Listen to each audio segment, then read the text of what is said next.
Okay, so main thing to focus on now is not to be too upright in your spine angle there, okay? You need to make sure we've got enough angle over the golf ball, okay?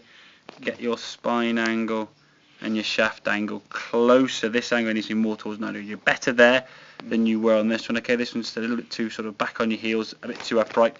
So when you swing to try and hit this golf ball, because of your setup being what it was, as you come back, reaching the golf ball is quite tricky. So you can see you catch right on the end of the golf club. The ball will shoot off to the right as it does, and then in an attempt to try and hit it left, we see a lot of lean there with that spine. You see the ball there sort of fizzing away in the distance there, off to the right there, okay? So we're losing that ball out to the right because you're catching right what we call the toe end part of the club. What we've got to try to do is get yourself over the ball, so you maintain your spine angle. Much better contact, as we can see. Ball now flying down the range, okay? And if we look at your finished position, this right foot now is up on its toe. Your hips are fully twisted. I mean, look at that one there, sort of like a lunge at the end. This one is much more vertical. You've just rotated better.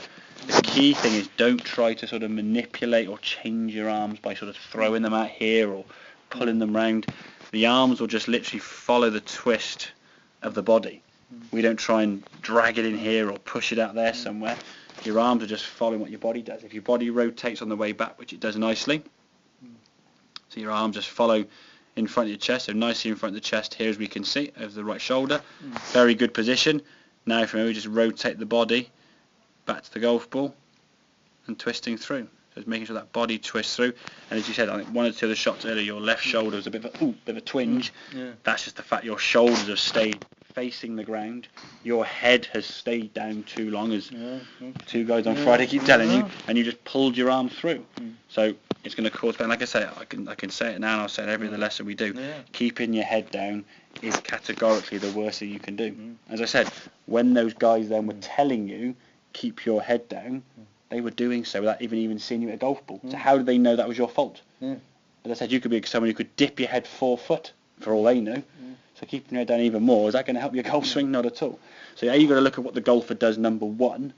Your issue was you were catching the end of the golf club, which is what we call this is called the toe end part of the club. This is the heel, sweet spot on the toe. You were catching this part of the golf club, partly because you were keeping your head down so long and your arms are therefore forced to pull into your body.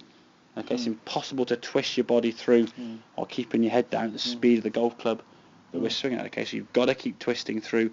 Don't try and lunge that right side at it. Just let the chest and the torso twist through. Like I said, the setup is the key thing. If you're hitting a golf ball that is down here, okay, your spine angles over the ball. If you're in a golf ball that was up here, your spine angle would be up there, wouldn't it? You would never dream of leaning your spine angle back to point your chest way up to the sky to hit a golf ball or a tennis ball that's level with your chest. You just wouldn't do it. So when you're setting up with a ball down here, bow to the golf ball, get yourself over the ball more sufficient there. Right? If you can do that, I think you've got a fighting chance of getting a good contact. And that's all the setup really is trying to do. Get yourself in a position where we can hit the golf ball. But before you were too upright, and therefore when your head is head down, you bend your knees, your spine angle gets twisted and hunched. It's a vicious circle. Does that make sense? Yeah, it does. Good man.